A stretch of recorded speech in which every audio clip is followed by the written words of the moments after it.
the unfortunate incident that got unfolded on 3rd of May in 2024, and many of us thought that it will subside within a couple of days, so maximum 1 week the state will restore normalcy in the state, but that did not happen. And worse, it lingered on, and even today the situation is more or less the same. Arsons and firing and still going on, and people are divided, including for the first time in this country perhaps, the bureaucracy is divided. The chief minister cannot go to a particular place. If you belong to an X community, even if you are a civil servant, you don't get posted in the Y community's area, or vice versa, the other also. That this is completely unacceptable, but this has been allowed to happen. Even today as I talk to you, the same thing is going on, and there are 60,000 people linguisting in relief camps. Incidentally, I had an experience of working on partition studies some years ago when I was working in CSDS. And the kind of case studies that I have gone through, in the partition of 1947, you have the same case, experiences in the camp and so on. Territory being marked out as belonging to this community by driving out one member of the community from another member's community. That's the situations at the moment. I think, let me put it this way, there are various factors are implicated, but the state has inter-community estrangements, and besides the confrontation between the Indian state and the political armed groups who were not happy with the manner in which Manipur was merged in 1949. So this has been the theater of armed conflict, and also the Naga nationalist movement in the then neighboring Naga hills of Assam got spillover effects in our state, especially in the northern part of the state. And similarly, the Mizo movement and the Chin movement in Myanmar all got spillover effect in our southern side of the state. So Manipur has been a theater of various kinds of conflicts, of violent conflicts. So that serves the background. But this conflict is unique. It has its own character. Although some of those earlier factors get involved. So take, for instance, as many authors have pointed it out, many of these Kuki armed groups have been accused by various observers, including well-known journalists like, Suvir Bhomik, that these have been propped up by the Indian security agencies to fight the Naga armed groups or the political armed groups of Manipur, So this is a complex phenomenon. But this particular latest conflict has newer dimensions, such as there is issue of illicit drug, including trafficking as well as plantation of poppy. The Golden Triangle again spilled over to Manipur in the last 1 decade or so. That drug mafia, there must be, and we can very well expect local elements to be involved here, but we should not also forget that there is an international dimensions to this one. So that issue also got implicated. The immediate thing would be there could be this political one-upmanship. First time, these two districts, Churachampur and Fezrol, the southern part, none of the MLAs who got elected from that area found their place in the cabinet. For the first time, you don't have a cabinet. So there must be bickering of the political kind. That also got involved. But the most crucial thing is that there has been an ethno-nationalist mobilization based on certain identities, which also has a connection with a larger agenda of an independent Kuki state called Zalingam, for example, which involved territories from India as well as Myanmar. It has connections with that, this mobilization. So as a kind of a halfway home, some of these people have been asking for a separate administration or Kuki states within the Indian state first. Okay. But this has a larger mobilization. You can see literatures on this one. That mobilization surfaced in 2015 again in the violence that had happened in Churachandpur. And the same thing happened this time. So barely within 48 hours and a couple of days, some of these political elites started talking about separate administration rather than appealing for calm and peace, which you expect politicians to do it. And some of these scholars started throwing out terms like ethnic cleansing within 48 hours of the incident. Very irresponsible and factually incorrect expression to be used. A couple of hours or couple of days. So this is that nature.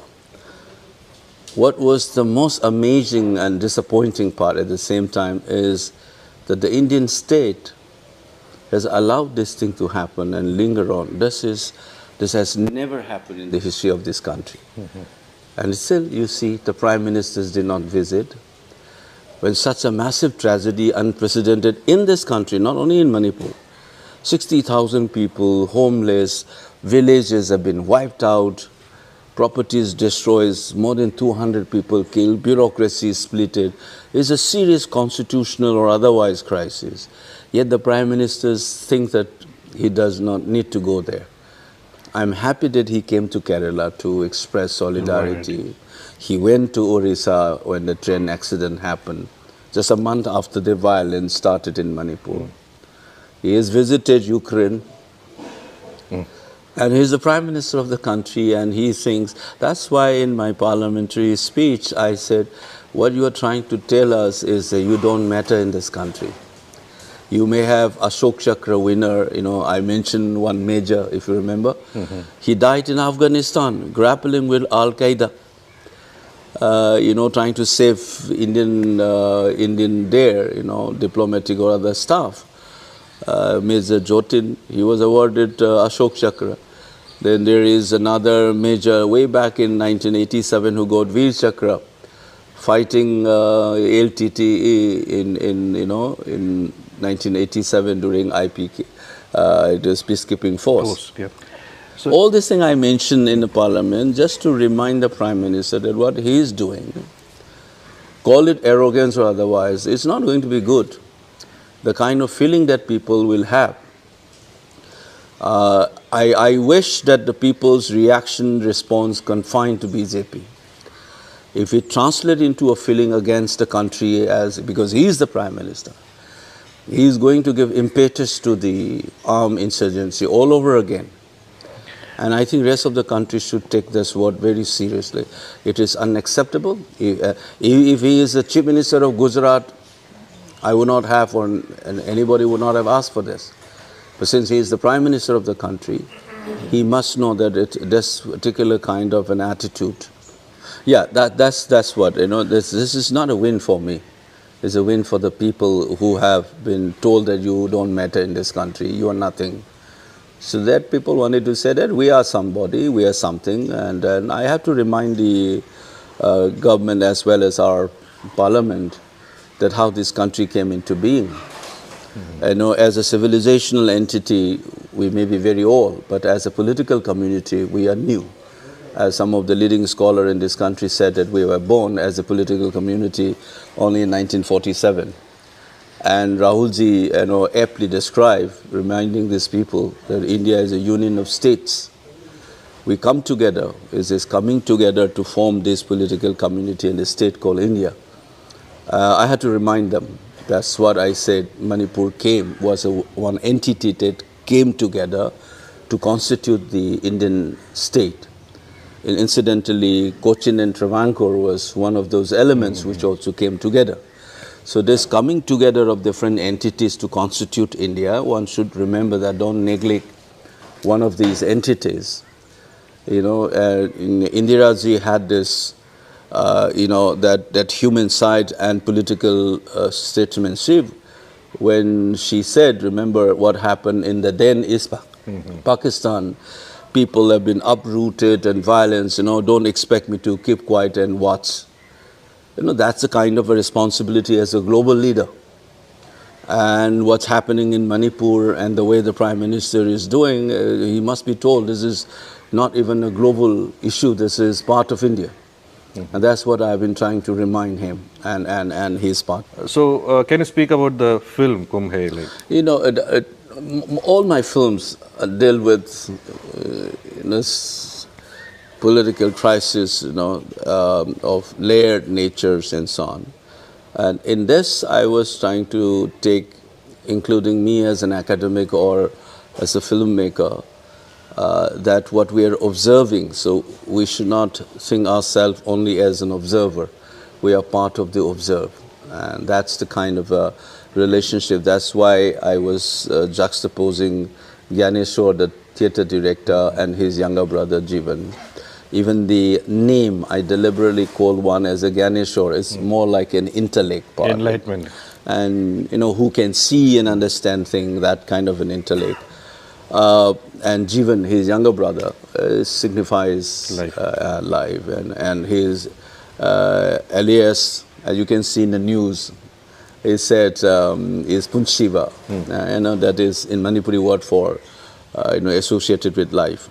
So I was trying to look at it because, you know, you can see my friend Joshi described it very aptly when he says it's a compact reality that I was trying to put in all the meso-scene in the film.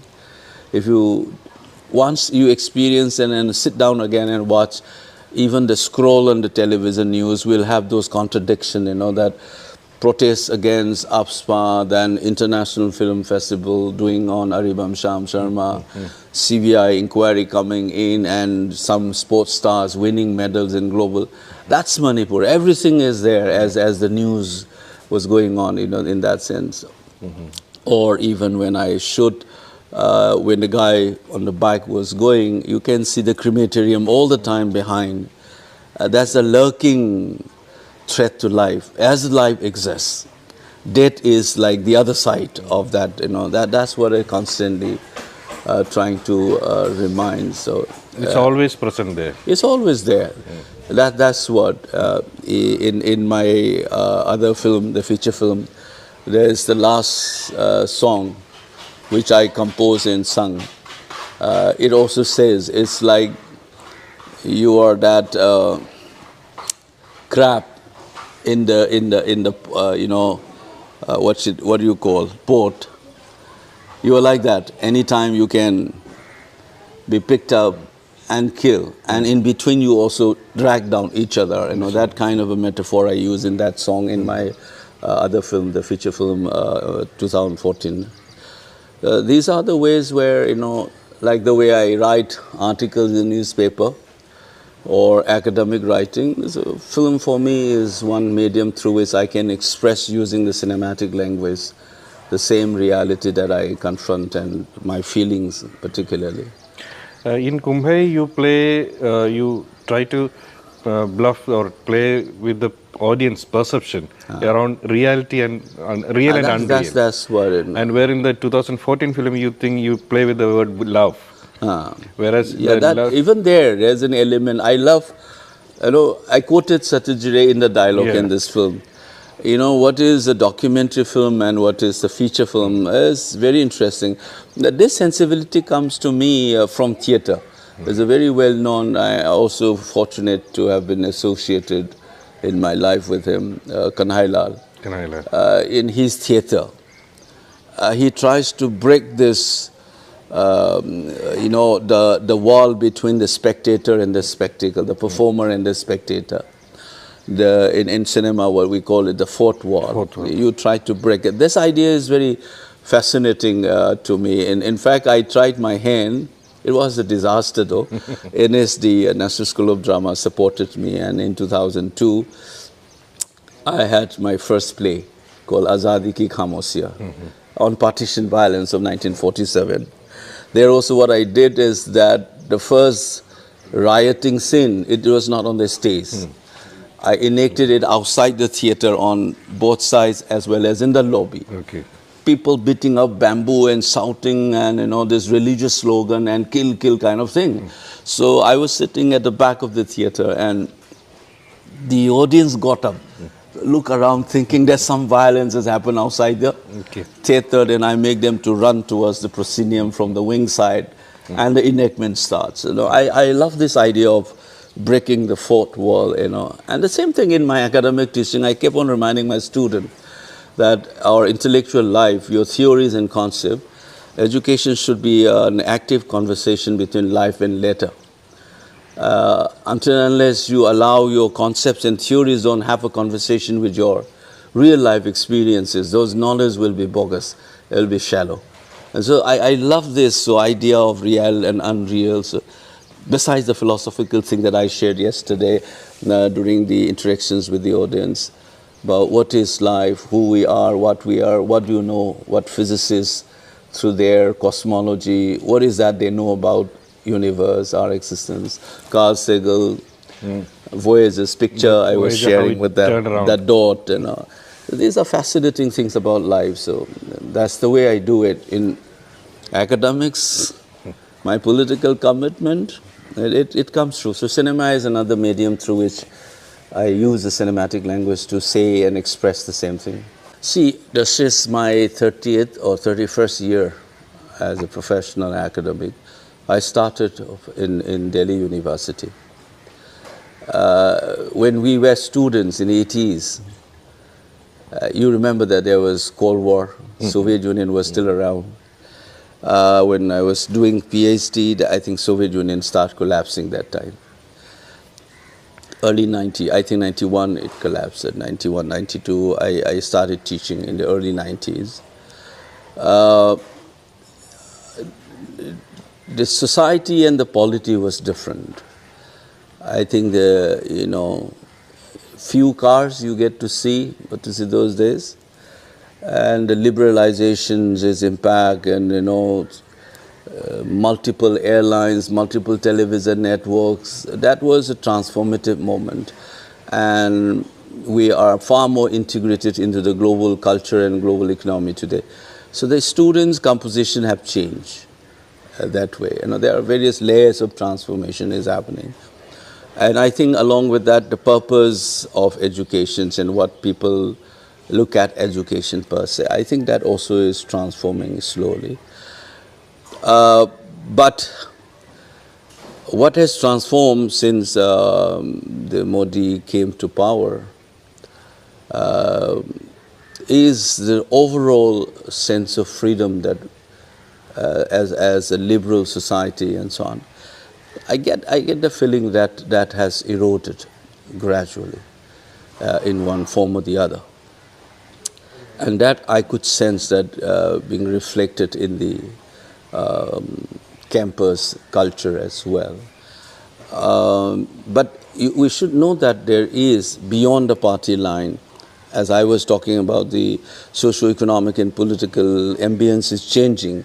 So the nature of education and its place in society has also been changing. It's not only because of the BJP party coming into the scene. So there has already been a shift in the way we understand education, especially higher education also. Within this general shift, my university, JNU, it is a unique experiment. How there's a background, if I can take 1 minute. 1960s, there was a churning, particularly in social sciences, and people started saying, like, we should have our own theories to deal with our Rajni Kothari, whom I'm fortunate to have met, and CSDS was founded by him.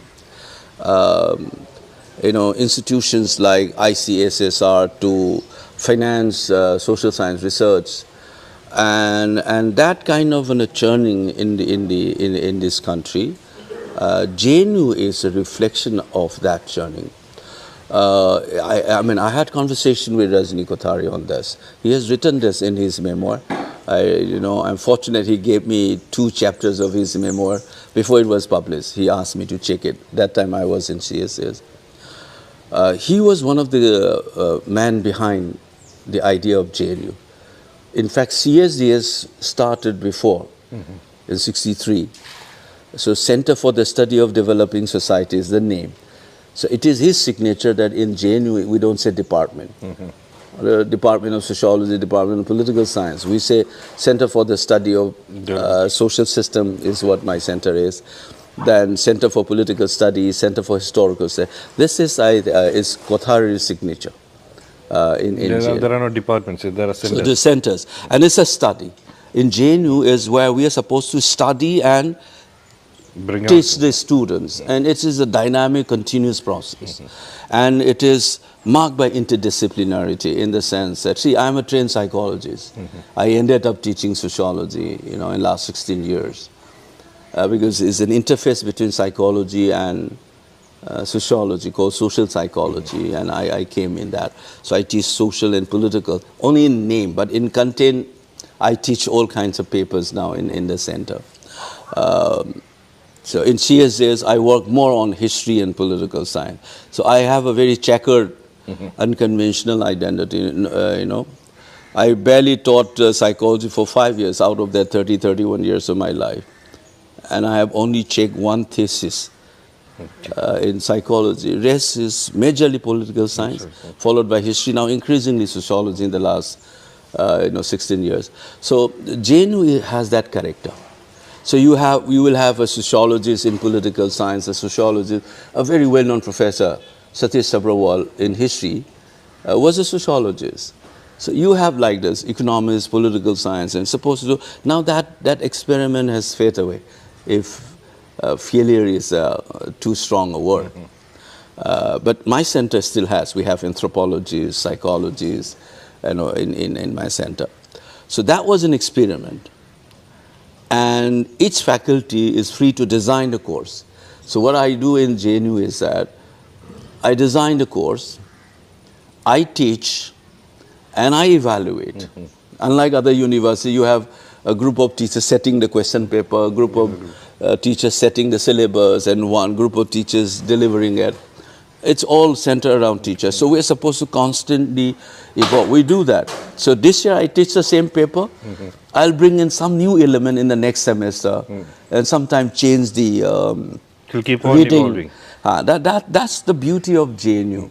It has a very vibrant liberal cultures. I think people hated this experiment, it seems. So they tried to destroy JNU, painted it as anti-national universities. You must know that JNU's contribution to the national life is immense in bureaucracy, in academia or otherwise. JNU contribution is, including Modi's is on government, you have the foreign minister and the finance minister is a JNUite. But unfortunately, some people have played out and tried to bring down this image of such a premier institute. I've seen that crisis in the campus and I felt really bad about it because I think this is one of a kind university. People should have model like the Navodaya school. I wish that you should have created more JNU, like more aims. People should have said we need to create more JNUs, but instead of saying that you have killed, you try to kill this university. It's very unfortunate. That's the sin that I think I've seen. Yes, it's not what some people will call a traditional romanticism if I talk about village and community life. I'm not talking in that romantic sense of a community. In Ferdinand Torres' expression, Gemein Schwab is not what I'm talking. A community, as I think it is people like Erich Fromm addressed this. The old form of community and modern form of communities are bound to be different because we have individuated selves. Individualism has come. So what happened is Our community is of coming together of individuals, and we work together, respecting the individualism. At the same time, you know that non-alienated individual is the one who has a sense of affiliation with the community, a group life, but not succumb one's own individuality under that particular, community form of life. So I love this idea of a modern community. I don't like this too individuated things. And there are lovely values which we can still reinvent in our modern times, what was in our villages and others. So it is community taking care of itself it will make hell of a difference. In psychology, for instance, we used to say that, one Ramu Kaka in some Rampur village may not require a psychiatrist or a psychologist. The stress level is far higher in the urban sector. When too individuated, you don't have a proper relationship. That is why you need psychologists and psychiatrists. So much of in fact, two of the greatest killer, hypertension and depression in the world of WHO's assessment, these are all related to lifestyle. These are part of the lifestyle diseases. And I think, therefore, it's important for us to explore and reinvent our community forms of life, which will be healthier for each one of us. If in the Aristotelian sense of the political as a search for a good life, I would suggest that those attempt to have these community life, forms of life, reinvent, is the good life for me. That's why I was appealing, never succumb to this urban. This is a lovely place, I mean, I don't want it to be spoiled through urbanizations and villages and so on. I mean, these 9 islands I was told yesterday, and I was reminding, we are also 9 ranges we often talk about in Manipur. So I think that's everywhere. In Residents Welfare Association in the urban sector, I think there also we must constantly evolve these community forms of life, and that's the way I visualize our search for a good life. The politics in the Aristotelian sense should be driven by that. So some people try to destroy this, make you dependent on, larger investment, companies, drugs, medicines. You understand what I'm saying? Yeah. And whatever the party decides is a gospel truth kind of a position. That's why any sense of community strong. JNU is one side where the sense of a JNUite and JNU as a community is very strong. I think people try to destroy that. You may be right. That could be one of the reasons. I remember you mentioning about the 9 islands of Kadamakudi, care should be taken not to connect the islands by road or by bridges. Yeah, that's my dream. You should connect by bridge, which can be open up for boats to go. Because the same thing in Manipur. We had 2 lovely islands, Thanga. It's now connected like here. By filling up the water body. Filling up I would wish that there's a lovely bridge, and in between you have an opening where the boat can go through. That would have been lovely. The idea of being an island. Okay. I retain the idea of the island and at the same time be connected with that. Okay. But don't convert it into a non-island entity by connecting it by land, that kind of thing.